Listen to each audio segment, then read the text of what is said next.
So Hydraa వీళ్ళని వాళ్ళని అని కాదు, ప్రతి ఒక్కరిని ఇలా భయపెడుతుంది. ముఖ్యంగా రోజుకొక వార్త చూస్తుంటే ఇలా హై రైజులు చెరువుల్లో కట్టిరు, చెరువులు మొత్తం పూడ్చి కట్టిరు, లేదు ఒక 2 బ్లాకులు చెరువులోకి పోయినాయి, ఒక 2 ముందుకు వచ్చినాయి. బట్ చాలా వరకు హై రైజులు కావచ్చు, స్టాండ్ లోన్స్ అనేది మనకు చాలా తక్కువ వినిపిస్తుంది. అవునండి, అవును. ఈ హై రైజ్ విషయానికి వస్తే ఇన్వెస్ట్మెంట్ చేసుకునే వాళ్ళు కొంత భూ అమ్ముకోనో, లేకపోతే కొంతమంది అయితే పర్సనల్ లోన్లు పెట్టుకొని కూడా, అంటే ఇలా 5,000కు కొంటే స్క్వేర్ ఫీట్ రేపు 12,000 అవుతుంది. ఈ నేపథ్యంలో ఈడంగా కడుతుంటే ఆడంగా బుక్ చేసుకున్న నేపథ్యం కనిపిస్తుంది కదా. ఈరోజు చెరువులో ఉన్నవి కానీ, నాలాలు ఆక్రమించినవి కానీ, సో అవి రేపు డెమాలిష్ అవ్వబోతున్నాయి అనేది ఈరోజు అందరినీ కలవరపెడుతుంది. మరి ఇలా అందులో కొనుక్కున్న వాళ్ళ పరిస్థితి ఏంది అనేది ఒక క్వశ్చన్ మార్కు. వీళ్ళకి న్యాయం ఎట్లా జరుగుతుంది? మేడం, ఇప్పుడు మీరు అడిగిన క్వశ్చన్ చాలా బాగుందండి. మనం కూడా ఈ ఇంటర్వ్యూస్లో ఇదివరకు కూడా విక్రియల ద్వారా చాలాసార్లు డిస్కస్ చేయడం జరిగింది. హైదరాబాద్కి అవసరము, హై రైజ్ అవసరమా లేదా అనే పాయింట్ కూడా మనం డిస్కస్ చేసాం, చాలాసార్లు డిస్కస్ చేసాం. తొందరపడి కొనొద్దని కూడా చెప్పారు. తొందరపడి కొనొద్దని చెప్పాము, దానికి చాలా ప్రికాషన్స్ తీసుకోవాలని చెప్పాము. కానీ ఏమైపోయిందంటే హై రైజ్ అనేటువంటిది ఇప్పుడు ఒక ఫ్యాషన్ అయిపోయి ఎన్ఆర్ఐస్, హెచ్ఎన్ఐస్ కొందరు ఏంటంటే ఆ వ్యూ పాయింట్ కోసం అనేటువంటిది బిల్డర్స్ ఏదైతే చెప్తున్నారో లేక్ వ్యూ అని, లేక్ ఫ్రంట్ వ్యూ అని, ఇట్లాంటి వ్యూస్ అనేది చెప్పడం వలన వాళ్ళు అట్రాక్ట్ అయిపోయి అక్కడ ఇన్వెస్ట్ చేస్తున్నారు. కానీ మీరనే పాయింట్ ఏంటంటే ఇది ఎలా ఉందంటే ఇది ఒక సింగిల్ పాయింట్లో చెప్పాలంటే కష్టం అండి. ఎందుకంటే ఇది ఒక నెక్సస్ అయిపోయిందనమాట. నెక్సస్ ఇన్ ద సెన్స్, ఇప్పుడు ఒక బిల్డరు ఒక 4 ఎకరాల్లో హైరైజ్ కడుతున్నాడు. ఫర్ ఎగ్జాంపుల్ లొకేషన్, మన లొకేషన్స్ కూడా మాట్లాడదాం. ఆ లొకేషన్లో కడుతున్నప్పుడు ఏంటి, లీగల్ డాక్యుమెంట్స్ వెరిఫికేషన్ అవుతుంది కదండి. ఆయన 4 ఎకరాల్లో 3 ఎకరాలు ఆయన సొంత ల్యాండ్, 1 ఎకరం కబ్జా చేశాడు అనుకుందాం. ఎఫ్టీఎల్లో ఉంది, నాలాలో ఉంది, అలాంటి ఏరియాలో ఒక 1 ఎకర్ ఉంది, 4 ఎకరాలు. దాన్ని రెగ్యులరైజ్ చేసుకున్నాడా లేకపోతే ఎలా అప్రూవల్ తెచ్చుకున్నాడు అనేది పాయింట్ తర్వాత. అప్రూవల్ వస్తున్నది, విత్ ఇన్ డేస్లోనే అప్రూవల్ ఇస్తున్నారు. అంటే వెరిఫికేషన్ జరుగుతుందా లేదా అనేది క్వశ్చన్ మార్క్ అయిపోయింది కదండి. వెరిఫికేషన్ జరగకుండా ఎప్పుడైతే మీకు అప్రూవల్ ఇచ్చారో ఆ అప్రూవల్ని బట్టి బ్యాంక్ వాళ్ళు లోన్ ఇస్తున్నారు, వీళ్ళు కొంటున్నారు. అంటే ఎవరిని పెనలైజ్ చేయాలి? ఇప్పుడు లీగల్గా ఎవరు వెరిఫై చేశారు, ఆయన కరెక్టా కాదని ఆయన వెరిఫై చేయాలి. అప్రూవల్ అథారిటీ ఎవరు? హెచ్ఎండిఏ ఉన్నది, తర్వాత రెరా ఉన్నది, వాళ్ళు ఏం చేస్తున్నారు అది క్వశ్చన్ చేయాలి. తర్వాత బ్యాంక్స్ వాళ్ళు ఎలా ఇచ్చారనేది క్వశ్చన్ చేయాలి. ఇంకొక పాయింట్ ఏంటంటే మనం ఇంటర్వ్యూలో కూడా ఇదివరకు కూడా మాట్లాడుకున్నాం, ఏంటంటే బ్యాంక్ అప్రూవల్ అయినంత మాత్రాన అది లీగల్ సర్టిఫైడ్ కాదు అని మనం ఎన్నోసార్లు అన్నాం. సార్ అన్నారు. నేను ఇందులో ఒక పాయింట్, ఒక మధ్యతరగతి వాళ్ళ గురించి మాట్లాడదాం. ఇవాళ బడాబాబులు కట్టుకున్నారా, కూల్చుకున్నారా, అది మన జానర్ అసలు అవసరం లేదు. ఓకే, వాడికి 10 బిల్డింగ్లు పోయినా నష్టం లేదు.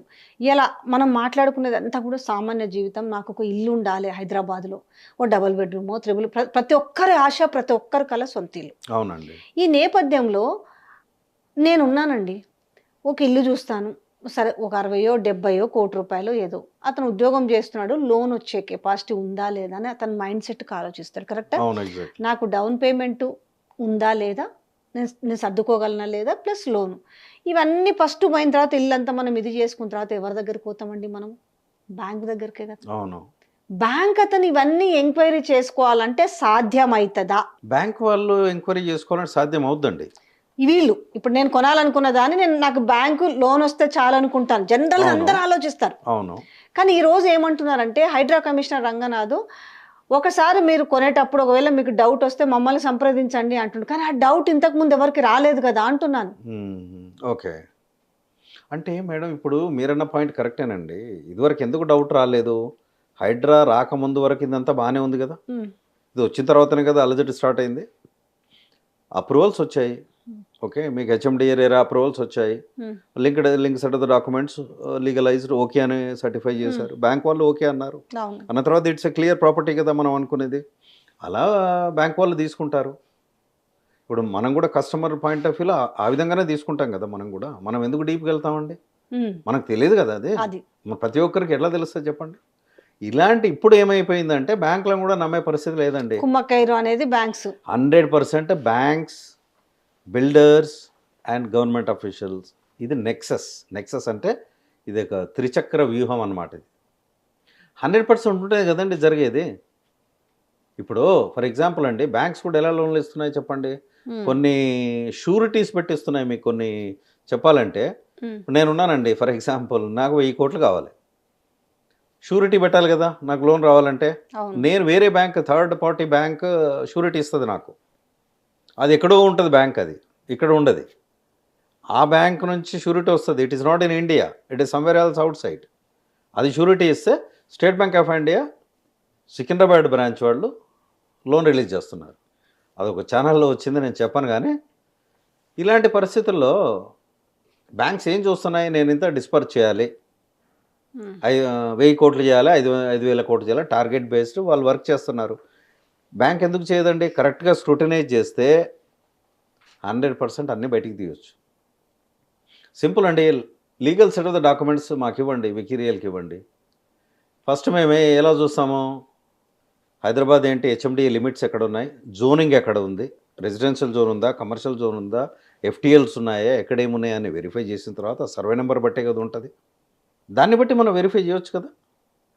ఇక్కడ ఏంటంటే చూసి చూడనట్టు పోవడము, అప్రూవల్స్ ఇవ్వడము. ఇప్పుడు అన్నీ తెలిసినాయి కదా, గవర్నమెంట్కి అన్నీ తెలిసినాయి కదండి.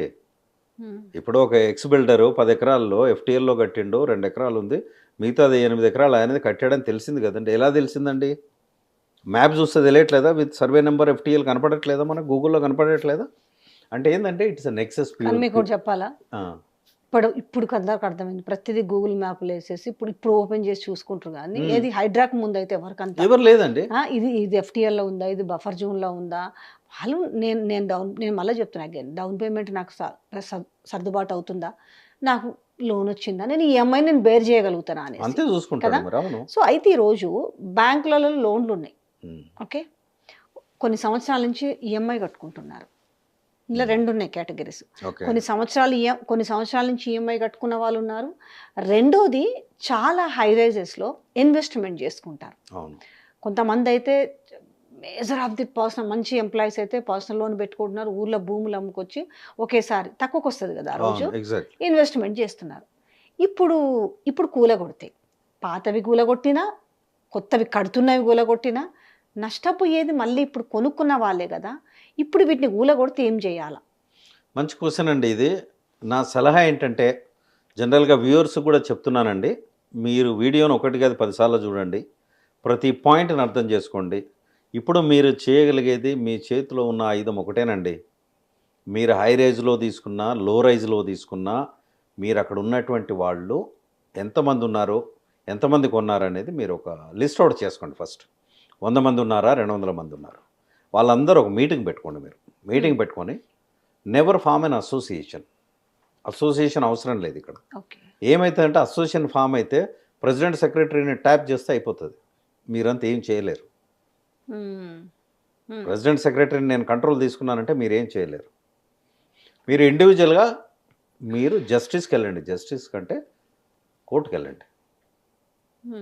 ఏమని, ఇలా ఉందండి, మేము కొనుక్కున్నాము, ఈఎంఐలు కడుతున్నాము, ఇప్పుడు ఇది ఎఫ్టీఎల్లో ఉంది, బఫర్ జోన్లో ఉందని మాకు కూడా డౌట్ అనిపిస్తుంది, మాకు అన్ని అప్రూవల్స్ ఉన్నాయి కాబట్టి తీసుకున్నాము, ఈఎంఐలు కడుతున్నాము, కాబట్టి దీనికి బ్యాంక్ వాళ్ళకి మేము ఇప్పటి నుంచి ఈఎంఐలు కట్టము, మీరు మాకు పెనాల్టీ పే చేయాలి, మేము పెట్టిన దానికి ఇంట్రెస్ట్తో కూడా ఇవ్వాలనేసి బ్యాంక్స్ మీద వేయండి, అఫీషియల్స్ తర్వాత బిల్డర్ మీద కూడా.